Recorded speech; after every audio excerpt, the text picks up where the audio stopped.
Hello, hello. How are we all doing tonight? That could have been more enthusiastic, but it's okay. Please, can you help welcome me to the stage, Blake Jenner and Chaz Allen. Whew. So that was something. Congratulations on the movie, and thank you all for staying here. I'm going to ask a few questions, and then I will open it up. I want to start with something very basic, which is how much did the both of you talk before doing this movie? Not at all. Not at all. Not at all. Okay. No, when I first got cast, the first thing that Bart told me was he didn't want us talking too much to our counterparts, only because this was 10 years after the fact. He didn't want us to feel a responsibility to play it a certain way. He kind of wanted us to approach it with a blank canvas and kind of fill in the blanks ourselves and kind of bring ourselves to this character to have to have some skin in the game. Mm. And the film was mentioned to you a little bit earlier than him, right? Yeah, way earlier. I actually was introduced to Bart and his whole production team while I was in prison and started dialoguing with them about my experience and everything that I went through. So that kind of started the process, and it's been almost 8 years ago now. What did you make in those first conversations when he's asking you about your life? Were you anxious to share that story with him? Yes and no. It's kind of a unique position to be in because you don't know how much you can actually trust a filmmaker and what they ultimately want to do. You have to be concerned whether or not they're going to try to exploit the story or portray you in a way that you don't feel is authentic to you and what you actually experienced. So I actually didn't become involved in the project until about 5 years after initially meeting them. And Blake, I was wondering, was there a moment once you're doing this project and you're on set, is there a moment when you realize like, oh shit, this may not be a bad movie. This may be pretty good actually. No. Did I set you up okay? Perfectly. You Great. teed it up like a champ. No, from the moment I read this script, I knew it was something special, and I'd never read anything like this. It was really unique and unconventional, and the same way that I feel like audiences watch this, they're kind of strapped in disbelief at certain moments, and what keeps it grounded is that the real guys kind of come in and they ground the story for you, and they remind you that this is a true story. And that appealed to me so much as an actor. I hadn't read anything like this. I hadn't been a part of anything like this. So the second I read it, I was hooked. So I was on board from the second I got the script. From moment one. Yeah. Great. So my setup was nonsense. Yeah, that makes sense. Absolutely. Okay, great. There are so many great twists and turns in the movie. Chaz, one thing for you, I was rewatching it today, and I thought, the four of you are 20-year-olds, and you're driving to New York, and you've just stolen these highly priced pieces of art. In the movie, like, people are looking out the window, and like it's sad, and there are tears, and it's rain. In real life, what happens on that 12-hour car ride? It was actually a pretty tense car ride because That's not surprising. Yeah. There was a lot of dispute about what we should actually do with the books, and my family at the time actually owned and operated an auction house. So I attempted to advise them, hey, you can't do this, it's a really bad idea, and basically I was outvoted, to say the least. It was a democracy. It was more or less a democracy, yeah. Is there a lot of yelling happening? Are people like, hey, you're ruining our lives? Or Yeah, which ultimately I think Blake captures incredibly, especially without even ever meeting or anything like that. The way that he portrayed, such a pivotal moment of my life, that's when I realized everything was going to come crashing down shortly after that, and he just brilliantly portrays it. So thank you. Thank you, brother man. I have more, but I will. Does anyone want to ask something quick here? Are you four still in contact? So through the film, we definitely have been, but other than that, we've pretty much gone our own separate ways. Especially me. The other three stay a little bit closer, but The four of you aren't like getting drinks together, or?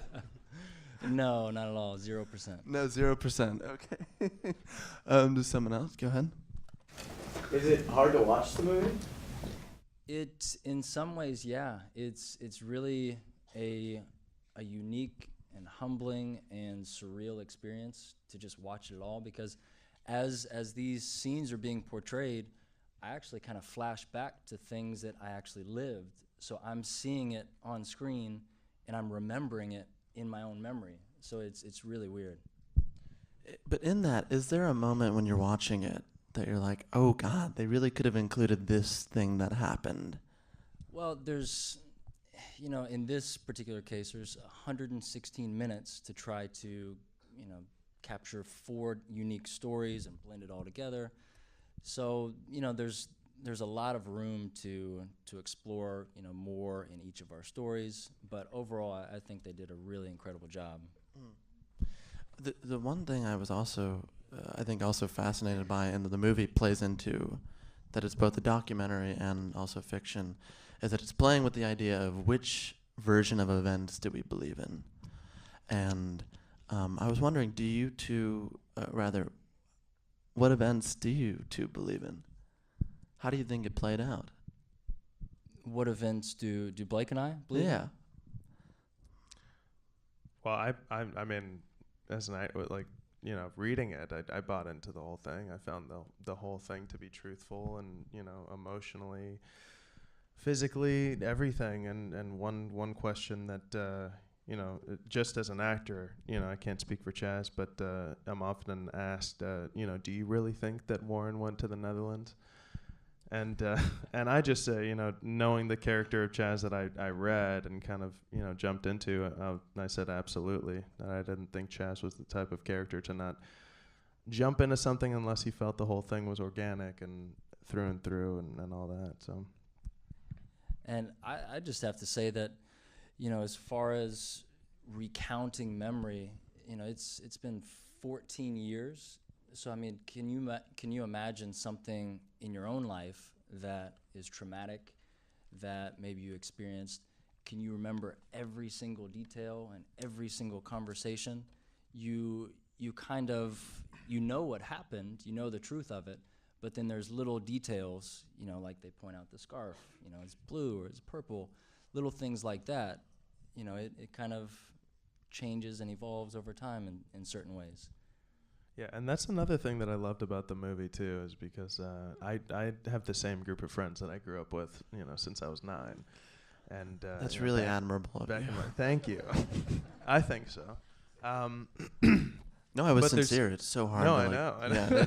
Yeah, but there's so many stories that we'll talk about. There's so many hangs that we'll kind of trip over in conversation, and we all disagree on how it went. So I thought that was a very, very appealing part of the script to me, is because that spoke to me too. I said, memory is kind of like a mind game. Sometimes when you're with a group of friends, it doesn't always connect the way that you'd hope.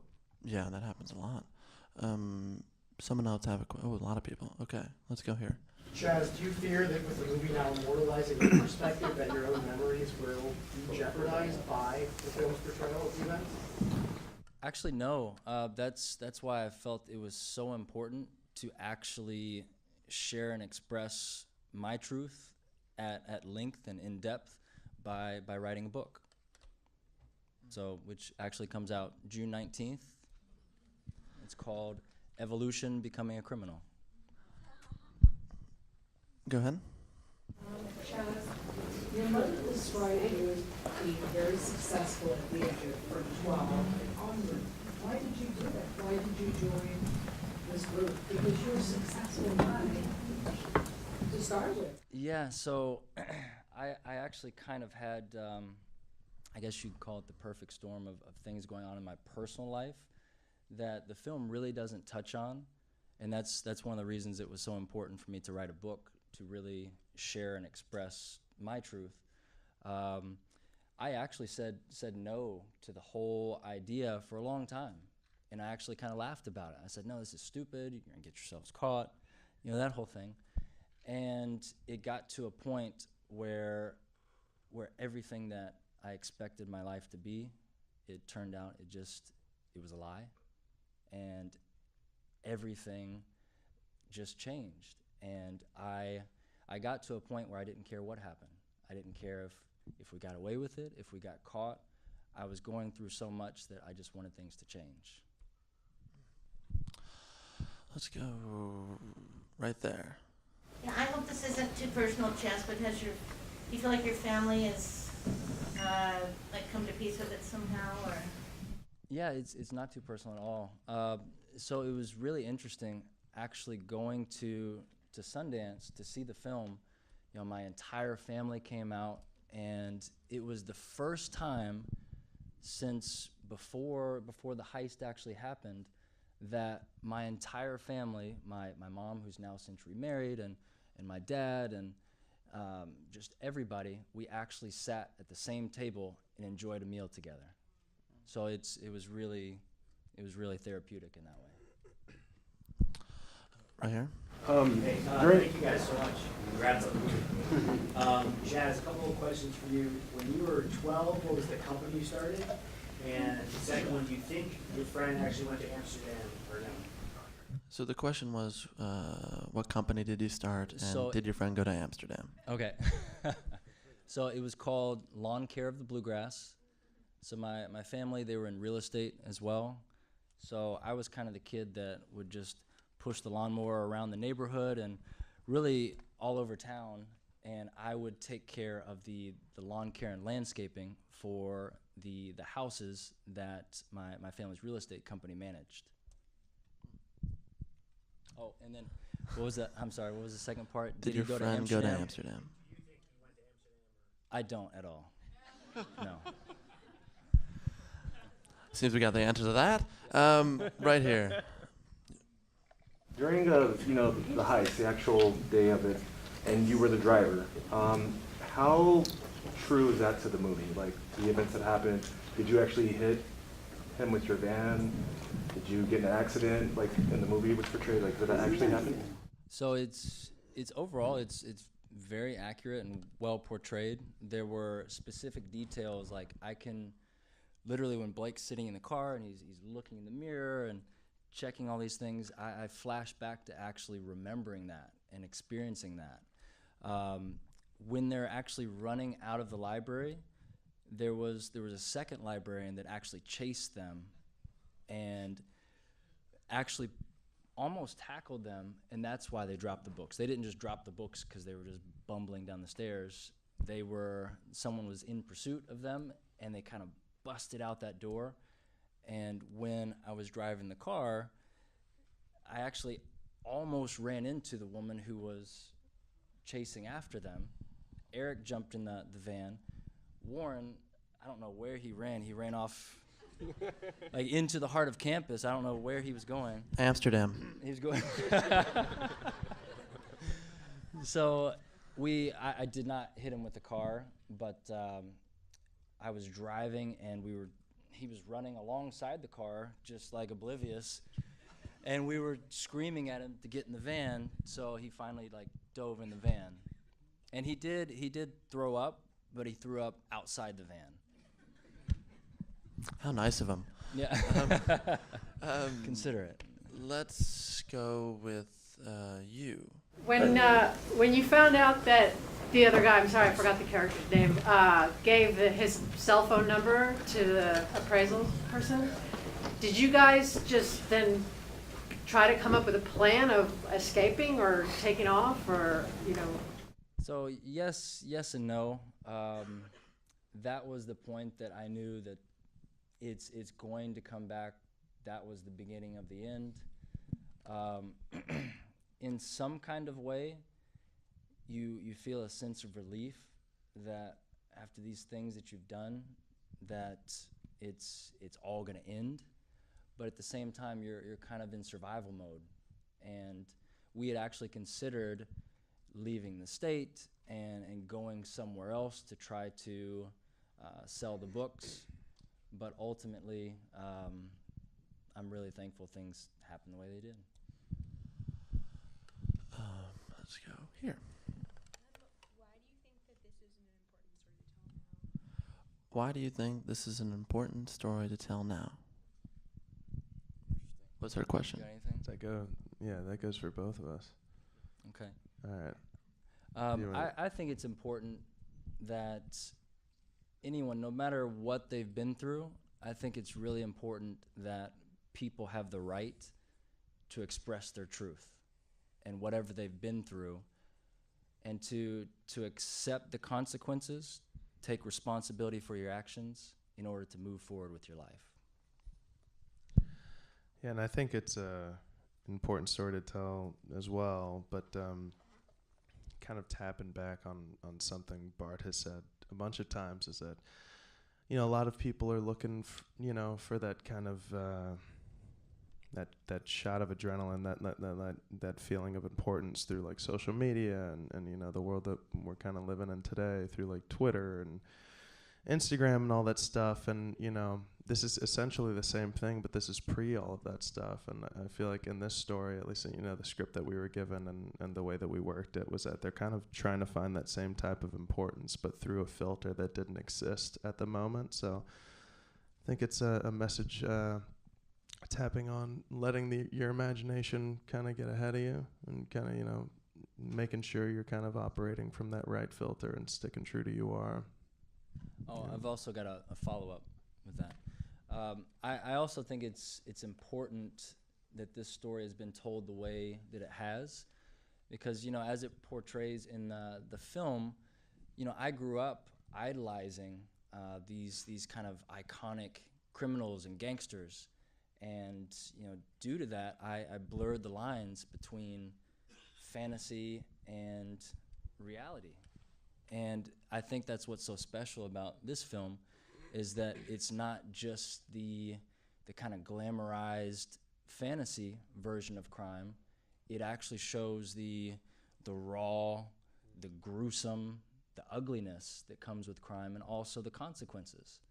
And I think it's important that the film does that and actually shows that, which kind of gives a better idea of what crime is actually like. Yeah, it's absolutely a cautionary tale. That's what we set out to make when we started. We have time for one more question, and there's about 34 hands. Who wants it the most? God, there's been, there's someone all the way back up to the right raising their hand. Right at the top. Right up at the there. very top. Yeah, I see him. Can you stand up and say it? Yes, this was a wonderful film. In regard to the issue of fantasy versus reality, does anyone know if Warren ever had a U.S. passport?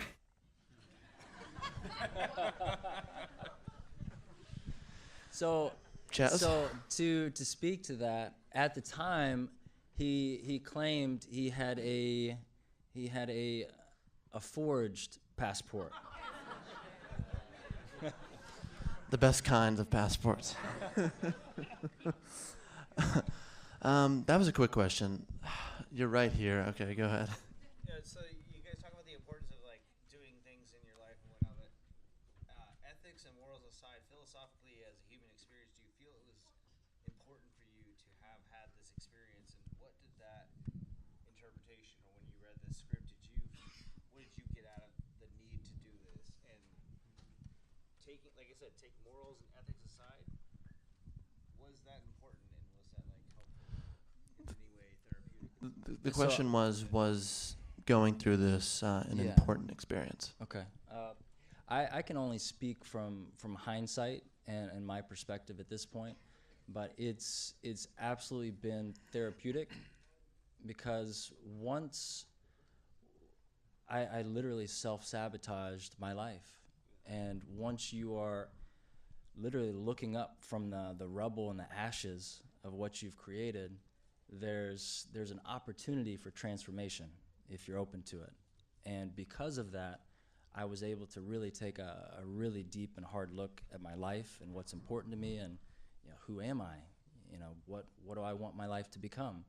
So from that place, which ultimately was prison, my life has been dramatically different ever since.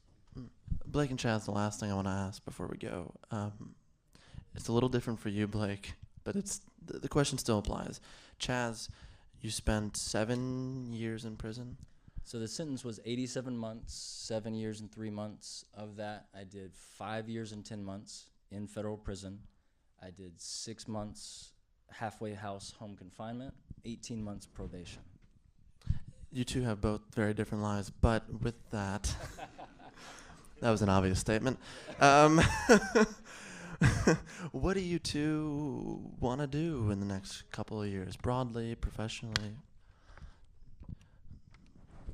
Well, for me, I'd love to continue to create. I have a film that's coming out in 2 weeks called Billy Boy, which our wonderful director is actually here, Brad Beaker. Thank you so much for coming out, man.